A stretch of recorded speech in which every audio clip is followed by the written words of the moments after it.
Ahí está. Ya, perfecto. Bueno, bienvenidos a la presentación Dinámicas actuales de cobertura y uso de suelo en el periurbano de asentamientos humanos intermedios subregionales en Chile Central. Bueno, como dijo el profesor, los expositores somos el profesor Gerardo Villa y quien les habla. A lo largo de la presentación vamos a ver diferentes conceptos, ¿ya? También vamos a hablar de lo que es un poquito el contexto del estudio, las áreas de estudio, las metodologías y un par de resultados preliminares de toda esta investigación. A modo de contexto, es importante mencionar que esta presentación se enmarca en el proyecto de configuración del proceso de la peregrinización en asentamientos humanos intermedios subregionales y sus implicancias en el ordenamiento territorial y cambio climático. Vamos a explicar los resultados preliminares de la etapa 2. Ya el año pasado, en una versión anterior, se señalaron un poquito también lo que eran los resultados de la etapa 1, de las dinámicas sociodemográficas, así que esta presentación viene como para ir como contextualizando todo lo que es este proyecto. Bien, gracias, Solange. Entonces, miren, dentro de este trabajo, ¿cierto? Tenemos un apoyo conceptual de un trabajo que venía realizando en el ejercicio de posgrado, después la tesis doctoral, que la verdad fue una inquietud bastante clara en torno al uso de categorías para comprender fenómenos en el espacio geográfico. Efectivamente, cuando uno plantea, por ejemplo, si yo le menciono los colores, ¿cierto? Uno tiene en la mente los colores que conoce, puede que haya personas que conozcan y incluso puedan ver tal vez más colores. Acá pasa un poco lo mismo, cuando uno habla de las categorías del espacio geográfico, generalmente hay categorías tradicionales que se pudieron haber bien aplicado en algún momento, pero resulta que también hay otras formas que dan cuenta de nuevas categorías. Entonces, así como hay un rango visible de los colores, pero sabemos que son ondas que tienen cierta frecuencia y que más allá del rango visible está el ultravioleta y está el infrarrojo, también acá damos cuenta de comprender cómo los fenómenos en el espacio geográfico van más allá de fenómenos urbanos y rurales, sino que también hay que revisar, analizar, comprender otras categorías como lo son el periurbano, el rururbano, el suburbano. Trabajo y parte de eso ya lo habíamos hecho el año pasado, de hecho en esa etapa 1 se dio cuenta de ello. Ahora lo que queremos mostrar un poco es ir viendo dentro de este periurbano cómo se va modificando, cómo se van generando ciertas dinámicas en la cobertura de suelo, que es el punto que ustedes ven allí. Entonces, para eso, ¿cierto? A veces se utiliza cierta analogía en términos científicos, es decir, que ocupamos una lupa, un prisma, algo que nos ayuda a ver de otra forma.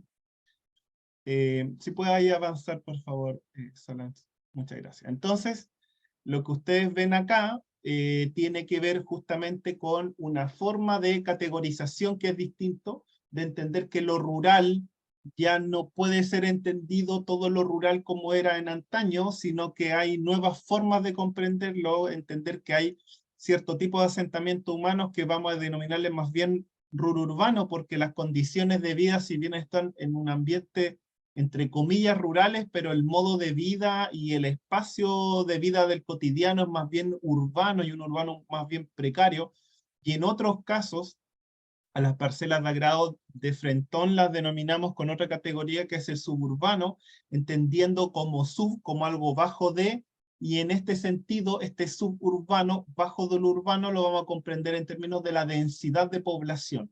O sea, no alcanza a tener una densidad de población como lo es el área urbana tradicional o clásica, pero el modo de vida y sobre todo las relaciones de trabajo de quienes habitan esta área tienen que ver con servicios y no necesariamente con la producción de la tierra, del lugar donde se vive. Ahí, si puede avanzar por favor la próxima. Y además de estas, también en estudios anteriores, eso era un estudio del 2020, ahora uno del 2021, donde además le estamos dando fuerza a la comprensión del periurbano, porque sin lugar a dudas es uno de los espacios geográficos que tienen mayor dinamicidad, ¿ya? Aquí hay varios autores que hablan al respecto, Allen 2003, está Vanier 2000, 2003 también. En Chile había un trabajo relativamente incipiente, sobre todo en Ciudad Intermedia de Maturana, y acá también nuestro equipo de investigación ha comenzado a incursionar en estas líneas. Hay una imagen del caso de Melipilla, donde además en ese documento que ustedes ven la cita abajo, no solamente intentamos ver qué vamos a comprender por periurbano, porque además no hay una definición oficial de periurbano de parte del Estado, sino que es más bien desde la academia una primera propuesta. Creo que la OECD también ya está planteando ciertas categorías intermedias, y la verdad es que haciendo una revisión de varios instrumentos, podemos comprender para efectos de esta investigación que el periurbano lo vamos a distinguir en un periurbano interior y exterior, y este periurbano interior va a ser todo lo que está dentro del límite urbano. ¿Y por qué? Porque efectivamente es un espacio de la gobernanza territorial, si lo miramos desde la perspectiva de los instrumentos de regulación urbana, vale decir planes reguladores intercomunales, metropolitanos y también plan regulador comunal. Y las fotos que ustedes ven a la derecha es porque este periurbano es un espacio muy diverso de un paisaje fragmentado también, no necesariamente sigue un patrón, hay una superposición de muchas actividades, usos múltiples, y además son espacios muy apetecidos, hay mucha competencia por el espacio, eso también hay literatura, recuerdo a Ávila Sánchez de México, que también, por citar a uno de los autores que tratan estas materias al respecto. Adelante nomás, y me parece que aquí retoma Solange.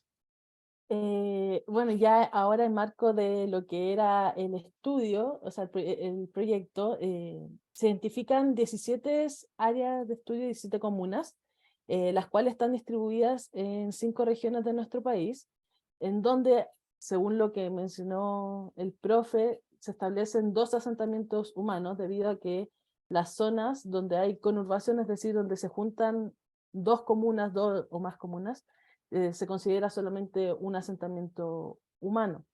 Y en un próximo proyecto es importante mencionar que se quiere abordar otras macrozonas como la norte, la sur y la austral.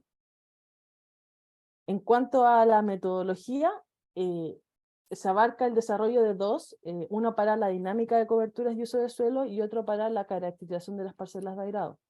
En cuanto a la primera metodología, consistió en una recopilación de datos cartográficos en plataformas disponibles como CIMEF, INE, CONAF, y los cuales estos datos fueron trabajados a través de software de sistema de información geográfico con el fin de crear un indicador de variación de la superficie y uso de suelo. En cuanto a la caracterización de las parcelas de agrado, consistió en una recopilación de insumos o recursos bibliográficos relacionados con las parcelas de agrado, y a los cuales fueron sistematizados con, a través de distintas escalas, tales como, o sea, a través de distintas categorías, tales como escala, ya sea comunal o regional, ya sea el tipo de documento o la temática, ya sea de expansión territorial, espacio periurbano, entre otras, también con el fin de crear un indicador que considere lo que era la superficie, la proporción y la población de las parcelas de agrado. En cuanto a los principales resultados, los resultados preliminares, es importante mencionar que se enfocan en lo que es el límite urbano, ya de las comunas. ¿Ya? Aquí podemos ver lo que era la comuna de Algarrobo para el año 2001 y 2017, en donde las categorías de uso de suelo más relevantes son la de pradera y matorral, que tiene una extensión aproximada de 908 hectáreas, de lo que es el límite urbano de 2.910 hectáreas. Entonces, esta categoría de pradera y matorrales abarca lo que es el 31% de todo el límite urbano, y para el año 2017, la categoría con mayor presencia sigue siendo lo que es pradera y matorrales con el 23, no, mentira, áreas urbanas e industriales con el 49%, con un aumento de 1.403 hectáreas. Las variaciones más relevantes son las que ocurren con la categoría de uso de suelo de áreas urbanas e industriales, con un aumento del 27%, es decir, pasó de tener un 22% del año 2001 a un 49% del año 2017, y la disminución del 12% en las categorías de terrenos agrícolas, que pasaron de tener un 14% a solamente un 2% dentro del territorio. Para la comuna de Buin se considera un límite urbano de 15.462 hectáreas, con lo que la categoría con mayor presencia era la de terrenos agrícolas con 14.059, es decir, cercano al 90-91% de todo este límite urbano. Y la categoría con menos presencia es la de bosque, que solamente se consideraban 7 hectáreas para el año 2001, que ni siquiera alcanza a ser el 1% de todo el límite. Para el año 2017 sigue estando la categoría, ahora sí, de terrenos agrícolas con 12.509 hectáreas, lo que representa casi 81% del territorio, y sigue estando la categoría de bosques con la misma cantidad de hectáreas consideradas para el límite urbano. Las variaciones más importantes fueron el aumento del 10% en la categoría de áreas urbanas e industriales, pasando de un 7.3% a un 17.3%, y la disminución de las categorías de terrenos agrícolas, que en el año 2001 era del 90-91% al 80-81% el año 2017. En cuanto a lo que es colina, se identifica un límite urbano de 18.000 hectáreas aproximadamente. Ahí sí se ve un poco más el zoom. Y tenemos que las categorías con mayor presencia era lo que es terrenos agrícolas, con 7.619 hectáreas, lo que representaba un 42% del territorio. Y la categoría con menor presencia es área desprovista de vegetación, con aproximadamente un 2% del territorio, que sigue también siendo la categoría con menor presencia para el año 2017, y también sigue estando la categoría de terrenos agrícolas, que tiene un 32% para el año 2017. La variación más importante es la que ocurre también con áreas urbanas e industriales, que tiene un aumento en un 15%, pasando de un 16 a un 31%, y la disminución también más relevante es la que ocurre con terrenos agrícolas, pasando del 42 al 32%. En cuanto a la comuna de Talagante, tiene un límite urbano de 3.538 hectáreas. Para el año 2001, la categoría también más relevante es la de terrenos agrícolas, que tiene una superficie aproximada del 63% de todo el límite urbano, mientras que la de menor presencia es la de pradera y matorrales, que solamente tiene el 0.3% de todo el territorio. En cuanto al 2017, existe un cambio en donde la categoría urbana más relevante, la categoría de uso de suelo más relevante es la de áreas urbanas e industriales, que tiene un aumento del 55,8% de todo el territorio, y la de menor categoría sigue siendo lo que es pradera y matorrales. La variación más importante en esta comuna es la que ocurre con el aumento de las áreas urbanas e industriales del 2001 a 2017 del 23,6%, y la disminución es la que ocurre con los terrenos agrícolas, pasando del 63,4 al 40,5 para estos 2 años. En cuanto a lo que es San Fernando, se establece una superficie del límite urbano de 8.623 hectáreas, en donde prácticamente el 83-82% del territorio son la categoría de uso terrenos agrícolas, y la de menor presencia es la de praderas y matorrales con el 0.4%. Para el año 2017, siguen siendo las mismas categorías, terrenos agrícolas y praderas y matorrales, las que tienen más y menor porcentaje en el territorio. Y las variaciones más importantes son las que ocurren con áreas urbanas e industriales, con el 9.3% de diferencia, pasando del 11,2% al 20,5%. Y la de menor, la que presenta una disminución más grande es la de terrenos agrícolas, pasando del 82,3% al 72,8% en el año 2017.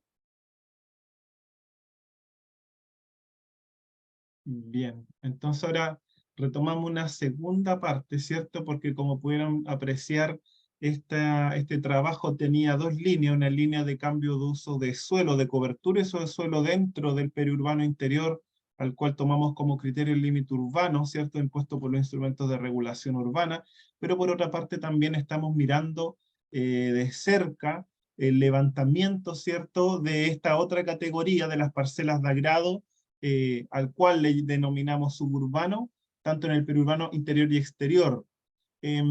Acá, bueno, le dejamos también, como pudieron apreciar, hablábamos en el área de estudio de 17 comunas en total, pero para efectos de la presentación y como resultado preliminar le estamos mostrando 5 que tienen cierta diversidad por la localización geográfica.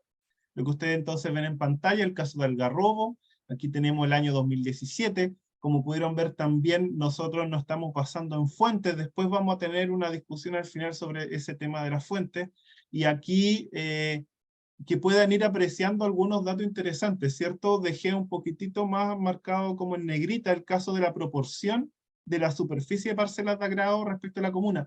Y atención con esto, porque estoy al tanto, ¿cierto? Estoy informado que va a haber un próximo censo de población y vivienda, entonces también allí vamos a poder marcar por primera vez con mucha claridad bajo una fuente oficial, una misma fuente oficial, cómo ha ido variando este fenómeno, ya que el fenómeno de las parcelaciones de agrado es mucho más antiguo, pero gracias a toda una base georreferenciada de INE realizado, ¿cierto?, el año 2016-2017, para ese censo del 2017 es que se georreferenció. Por eso también ahí nosotros mencionando la fuente. Entonces, en el caso de Algarrobo, por ejemplo, 19% de la superficie de toda la comuna son parcelas de agrado. Ahí hay que ir analizando también cómo va a ir evolucionando esto. Adelante. El próximo caso, el de Buin, ¿cierto? Son las mismas comunas que estuvo exponiendo Solange, que ahora vamos a ir viendo, pero bajo la mirada de las parcelas de grado, y después vamos a hacer ahí un punto. En este caso es del 16%, ahí también pueden ver el entramado y la localización y la dispersión geoespacial del fenómeno, ¿no? En el caso de Buin, también hay ciertas redes viales como autopistas que propician la movilidad rápida y que también ayudan a que haya, ¿cierto?, una deslocalización de este fenómeno en el espacio geográfico. Y como habitantes, casi 4.000 habitantes. Estos son datos de 2017, ya no son datos actuales. Después vamos a ir reflexionando sobre eso. Adelante. Perfecto. Colina, otro caso que sigue, interesante también ver que aquí la disposición es distinta. Aquí nuevamente apelo a qué es lo que ocurre entonces en el espacio geográfico, por qué todos tan concentrados hacia el sur de la comuna. Pues bien, es porque efectivamente hay dos condiciones muy claras en ese caso. La primera es que generalmente las parcelas de agrado responden a factores de localización asociados a la movilidad. Tiene que tener una movilidad rápida para acceder a servicios que hoy en día también se están deslocalizando de los centros urbanos tradicionales y generando nuevas centralidades, pero después podemos, si quieren, entrar a discutir eso. Y lo otro es que también en general estas parcelas de agrado se localizan en zonas más bien planas, ¿ya? Ahora esto es un fenómeno que ya está cambiando, porque también mucha parcelación de agrado hacia el sur del país constata que ya hay parcelaciones también en zonas dependientes. Acá en el caso de Colina, que ojo, una comuna mucho más extensa que las dos anteriores, aquí estamos hablando de casi 100.000 hectáreas, el 15% de esas 97.000 y algo hectáreas son ocupadas por parcelas de agrado según los datos del INE. Talagante lo dejamos a propósito acá, de hecho vamos a revisar después los datos si no es la primera, pero dentro de lo que al menos a mí me ha tocado realizar investigación con datos, insisto, aquí respetando muy bien la fuente, respetando muy bien el año. Para ese año vamos a ver qué pasa hacia allá 2023, ¿cierto? Ya estamos, 2024, ¿qué ocurre? Prácticamente la mitad del territorio es parcela de agrado.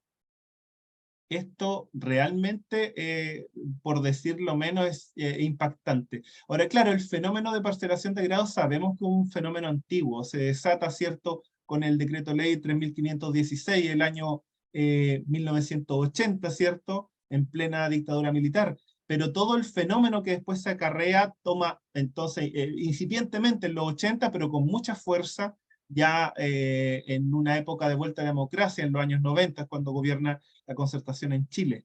Y allí entonces que se produce con mucha fuerza este fenómeno, pero ya estos últimos años, y sobre todo hay un fenómeno que ahí hay que también leer después con más atención, se redesata, ya, porque hubo un momento en que se desata el fenómeno muy fuertemente en los 90, principio, y el primer lustro de la década, ¿cierto?, de los años 2000, pero también fenómeno post retiro del 10%, ¿cierto?, de la AFP, también generó una presión de mercado porque hubo más liquidez y también hubo una expansión de la parcelación. Pero ese fenómeno, si no me equivoco, se da en realidad con más fuerza, perdón, hacia regiones más distantes de este centro clásico.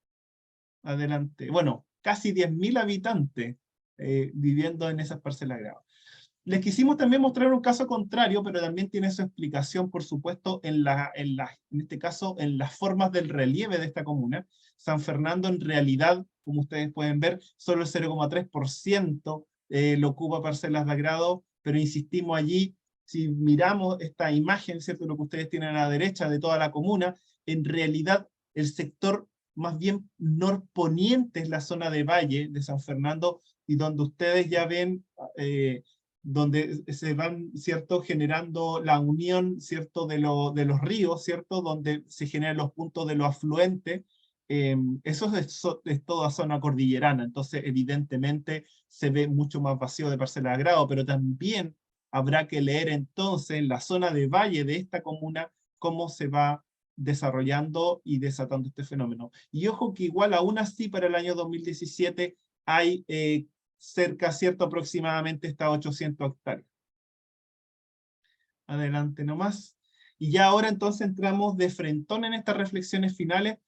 A mí siempre me gusta destacar desde las cuestiones que son evidentes a las menos evidentes, ¿ya? Entonces hay cuestiones evidentes que uno debe decirlas. Uno concluye lo que observa y aunque sea evidente y haya harta evidencia, data, esto se verifica, se constata, complementa, completa una reflexión anterior. Entonces, hay transformaciones geoespaciales que incluso nosotros cuando, ¿cierto?, salimos de las ciudades, ¿cierto?, y recorremos otros lugares, ya sea por un tema de ocio, de vacaciones o lo que sea, vemos que ya efectivamente esta área, entre comillas, rural, deja de ser rural. Chile, zona central de Chile, y ya me atrevería a decir obviamente otras partes de Chile, pero que no son parte de este estudio, dejan de tener este paisaje clásico, tradicional, rural, de estas condiciones de vida, ¿cierto?, en que se cultiva la tierra, la familia se autoabastece. Entonces hay evidencia de fenómenos del suburbano con mucha fuerza, y eso que estamos mirando el 2017, estamos mirando datos de fuentes, todavía no hemos pasado, y en el proyecto la idea después ir avanzando a generar contrastes de fuente. Vamos nosotros a utilizar, de hecho ya con algunas memoristas he trabajado la utilización del Google Engine para ir a través de teledetección, pero de manera muy simple, ir viendo variaciones de uso de suelo. También vemos cómo en este periurbano interior y exterior las dinámicas en realidad van con mucha fuerza. Estamos viviendo los años en que estos fenómenos son los más fuertes en la historia, evidentemente en la historia de Chile, pero también de la historia de la humanidad. Sepas entonces que desde más o menos el año 2010, la población urbana, según esa categoría, en el mundo supera el 50%, en Chile por mucho más lo había superado, ¿cierto? La utilización de estas herramientas conceptuales que nos permiten mirar otras categorías y a ver esto de otra forma. O sea, es constatar que, ¿qué implica esto? Porque uno podría decir, ok, analizamos este tema, es interesante, ¿cierto? Pero más allá de que lo constatamos, ¿para qué sirve? ¿Qué moviliza esto? Y aquí lo que queremos hacer es un empuje, ¿cierto?, hacia las políticas públicas. En Chile hay una política nacional de desarrollo urbano, una política nacional de desarrollo rural, y también una política nacional de ordenamiento territorial, pero que es más bien discursiva. ¿Qué pasa con una política nacional de áreas periurbanas? O sea, estamos mirando el periurbano como lo urbano o como lo rural. Y la verdad es que no es ni lo uno ni lo otro. Según Vanier, un espacio periurbano no es ni rural ni urbano, pero es mitad rural y mitad urbano. Entonces hay una especie como de encierro conceptual con eso. Bueno, también dejar acá puesto, ¿cierto? Aprovechar la vitrina, agradecer su atención también en que estos son resultados preliminares. Seguimos avanzando en el proyecto, queremos desentrañar mucho más los fenómenos después ya con actores, con entrevistas, queremos ir a una parte más sociológica, que estamos haciendo una mirada geoespacial, como ustedes pudieron apreciar. Y para el último punto, quisiera aprovechar las siguientes imágenes. Vamos entonces con la primera, Solange, y después vamos a la segunda. Acá ustedes pueden ver una cuestión muy simple. Tomamos cada fuente, tomamos el INE, ¿cierto? Con el censo, con la base de datos del censo, y miramos por otra parte, como bien señalaba Solange, la fuente de CIMEF, donde está el Ministerio de Agricultura, está CIREN, está CONAF, ¿ya?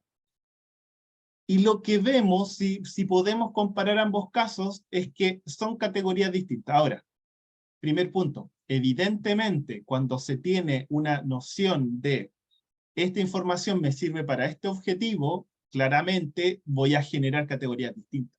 Pero atención porque igual estamos viendo algo extraño.